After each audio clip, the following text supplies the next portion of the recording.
The first time I heard about Delbert Rains, I was sitting in the Fayette County Historical Society reading room in Fayetteville, West Virginia, working through a stack of oral history transcripts from the 1970s documentation project that the Society had conducted with elderly residents of the county's former mining communities.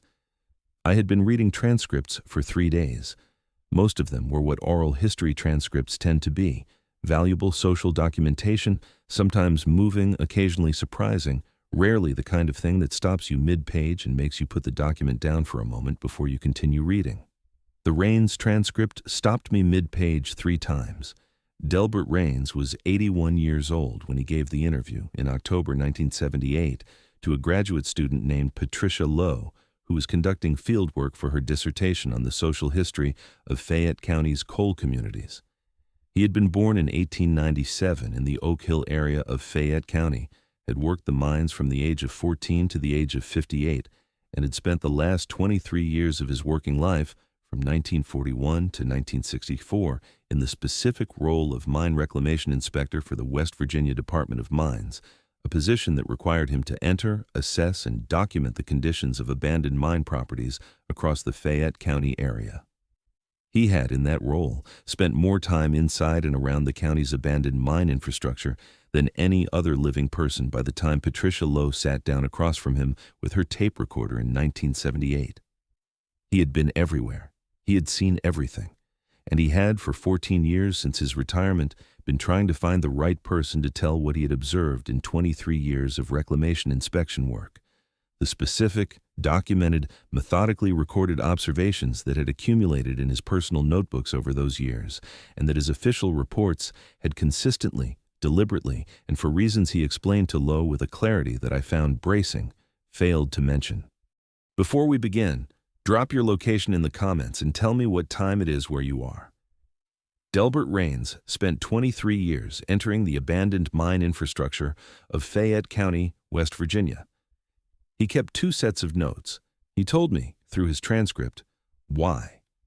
I want to know where you are sitting when you hear what the official notes left out. Fayette County, West Virginia, occupies a section of the New River Gorge country that was among the most intensively mined regions in the eastern United States in the late 19th and early 20th centuries. The coal seams underlying Fayette County were accessible, high quality, and connected to the eastern markets by the Chesapeake and Ohio Railway, and the result was a concentration of mine operations in the New River Gorge drainage that left, when the economic logic of extraction shifted in the mid-20th century, one of the densest concentrations of abandoned mine infrastructure in the Appalachian region.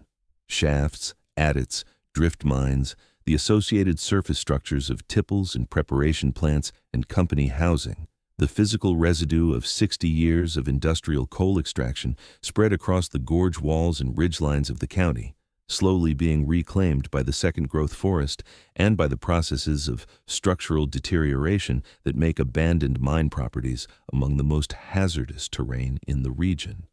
Rains had been entering that terrain since 1941. It is worth pausing on what mine reclamation inspection actually required of a man in that period, because the specificity of the work is relevant to the credibility of what Rains observed. A reclamation inspector's job was not a desk job, and it was not a job that allowed him to stand at the entrance of a property and assess it from a safe distance. The work required entry. It required going into structures that had not been maintained since the operations that built them had ceased. Shafts that had been standing unventilated for 10, 20, 30 years, their timbering degraded by water and by the slow, continuous movement of the ground around them, their air quality unmeasured and unmaintained, their structural integrity dependent on the care of operators who were no longer paying attention. The state inspector who entered those structures was doing so with the equipment available to a government employee in 1940s West Virginia, which was not sophisticated. A safety lamp, a notebook, 45 years of experience in what mine environments were supposed to feel and sound and smell like, and the professional confidence that came from those years. That was the toolkit. Rains had been going into abandoned mines with that toolkit, alone, across Fayette County since the autumn of 1941. Rains had been entering that terrain since 1941. His reclamation inspection role required him to assess abandoned properties for structural hazards, drainage issues, and the general physical condition that determined what remediation work, if any, the state would require the responsible operator to perform. He was, by the account given to Lowe, good at the work, thorough, methodical, with the physical confidence of a man who had worked underground since 14 and had developed the specific sensory vocabulary that mine work requires. He knew what a shaft smelled like when the air balance was right and when it was wrong. He knew what the timbering sounded like under load and what it sounded like when the load had shifted. He knew the difference between the ordinary acoustic properties of an underground space and the acoustic properties of an underground space where something was happening that warranted attention. It was that knowledge, the specific professional knowledge of how mine environments should sound, that made the observations he kept in his private notebook significant in a way that the same observations from a less experienced person would not have been. Rains told Lowe that he had begun keeping two separate sets of notes approximately 18 months into his reclamation inspection work in the autumn of 1942. He described the decision to his interviewer in terms that were matter of fact rather than dramatic. He had been conducting an inspection of an abandoned drift mine in the Loop Creek drainage in September 1942 and had heard a sound in the sealed interior section of the mine that he could not account for by any of the standard explanations available to a man with his experience. He had noted the sound in his personal notebook. He had not noted it in his official inspection report, because noting it in the official report would have required him to categorize it, and the available categories, structural, acoustic, animal, did not fit what he had heard.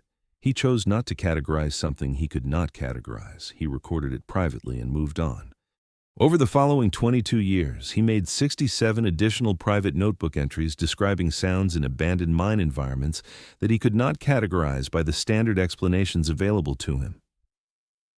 The entries span the full period of his inspection work and cover properties across the full range of Fayette County's former mine country, the New River Gorge properties, the Lou Creek drainage, the mine properties in the Paint Creek and Cabin Creek areas. The sounds are not all the same. Rains was careful about this in his interview, and Lowe's transcript records the care with which he distinguished between different types of observations.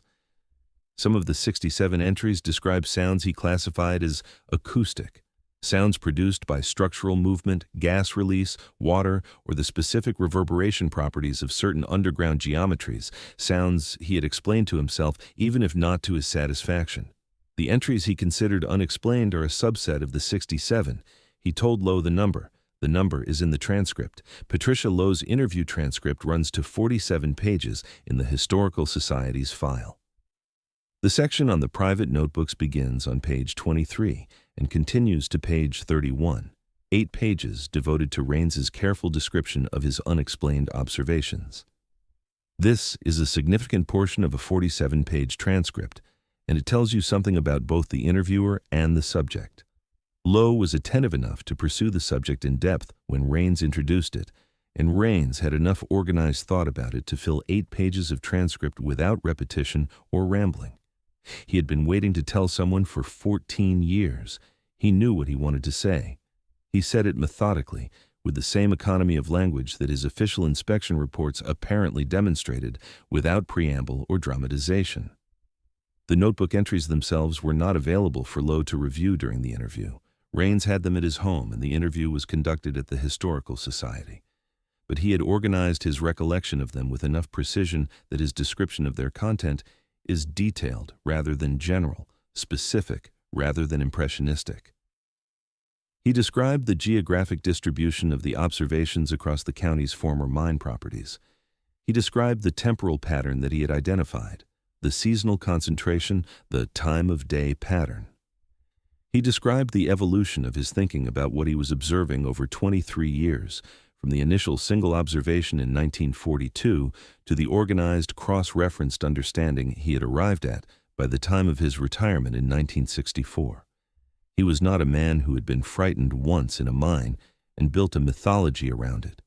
He was a man who had conducted 68 separate observations over 23 years, and had organized them into a pattern that he was prepared to describe in specific, verifiable terms to a graduate student with a tape recorder in 1978. The sounds in the unexplained subset share several features, which Rains described to Lowe with the methodical specificity of a man who has been organizing his observations for a very long time and knows exactly what he wants to say. They occur at the sealed interior sections of mines, the sections where the accessible portion of the workings has been gated or blocked, beyond which the mine's deeper infrastructure continues without ventilation, without lighting, without any form of human access or maintenance. They occur in a pattern he described as not random, not evenly distributed across the inspection calendar, but concentrated in particular seasons and within seasons at particular times of day, early morning and full dark, the transition hours. He had noted this pattern in his private notebooks as early as 1945 and had tracked it consistently enough across subsequent years to regard it as documented rather than speculative. He described the sounds themselves to Lowe, and his description is the section of the transcript that stopped me mid-page the first time. He said, "People ask me what it sounds like, and I tell them it's not one sound, it's a class of sounds. What they have in common is that they are not mechanical, not settling, not gas movement, not water. The sounds that come from water or from structural settling have a regularity to them that you learn after years underground. These don't have that. They have the quality of, and I have thought a long time about how to say this so it means something, rather than sounding like what a frightened man says, they have the quality of intention. I do not mean supernatural intention. I mean the quality of a sound that is being produced rather than the quality of a sound that is occurring. The difference between a tree falling and a tree being pushed. I have been underground for 45 years. I know the difference. The quality of intention, produced rather than occurring." He was 81 years old when he said this, with 45 years of underground experience, and he said it in the flat, specific tone of a man making a technical distinction rather than a dramatic claim. Lowe asked him why he had not included these observations in his official inspection reports over 23 years of work. His answer occupies approximately 200 words in the transcript and is worth reading in full if you can access the Fayette County Historical Society reading room, but the core of it is this. He had made a judgment early in his inspection career that including observations he could not categorize in official state documents would serve no productive purpose and would undermine the credibility of the technical assessments those documents contained. He was a state inspector producing documents that would be used to make remediation decisions about real properties. He was not a researcher documenting anomalous phenomena.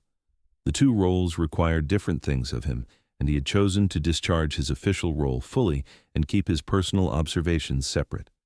This was a professional judgment, not a concealment. He had made it consciously, he said, and he did not regret it. But he had retired 14 years ago, and the observations were in the notebooks, and he had been looking for someone to give them to since 1964. He gave them to Patricia Lowe in October 1978. The notebooks, 11 in total, covering the full 23-year period of his inspection work, were donated to the Fayette County Historical Society along with the transcript of the interview after Rains's death in 1981. They are in the Society's collection. They have not been published. They have been referenced in one article in a West Virginia oral history journal, which mentions the Rains interview in the context of a broader discussion of coal community oral histories and describes the notebook donation without addressing the specific content of the personal observations. The article was published in 1989. No subsequent researcher has published an account of the notebook's content. Rains was asked at the end of the interview whether he had ever told anyone else about what he had heard in the mines during his inspection years, colleagues, family members, other former miners. He said that he had told his wife in 1955, 13 years into the observation period. He said she had listened and had asked one question, whether he was afraid when he heard the sounds. He said he had told her no, he was not afraid. He was professionally obligated to complete his inspections regardless of what he heard, and fear had not been a useful response to that obligation, so he had not allowed it. He said his wife had thought about this for a moment and had then said, "That's the most frightening thing you've said to me in 30 years of marriage." He said he had understood what she meant, but that he had been unable to disagree with the professional judgment he had made. He said this without visible emotion, in the flat, specific tone that characterized the entire interview. He was 81 years old, and he had been carrying 67 private notebook entries for 36 years, and he had organized them for someone to receive. And the someone had arrived, and he was telling her what they contained, carefully and completely, in the way that a man tells things he has been waiting to tell for a very long time.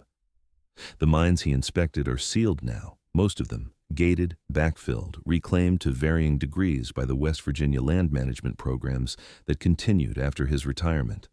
The Lou Creek mine, where he made his first unexplained observation in September 1942, is within the New River Gorge National Park, which was established in 1978, the same year as Raines's interview, and which now manages the former mine properties as part of a landscape that receives hundreds of thousands of recreational visitors per year. The sealed sections of those mines are not accessible to visitors. The park's interpretive materials describe the mining history of the New River Gorge with the careful, respectful tone that national parks use for industrial heritage. They do not mention the observations in Raines's 11 notebooks. The notebooks are in Fayetteville, in the Historical Society reading room, in a box with the transcript of the interview Patricia Lowe conducted in October 1978. Here is the question that Delbert Raines leaves behind, and it is in two parts. The first part is about the sounds themselves, and I want you to hold the specific quality of who was doing the describing before you answer it. Raines was not a credulous man.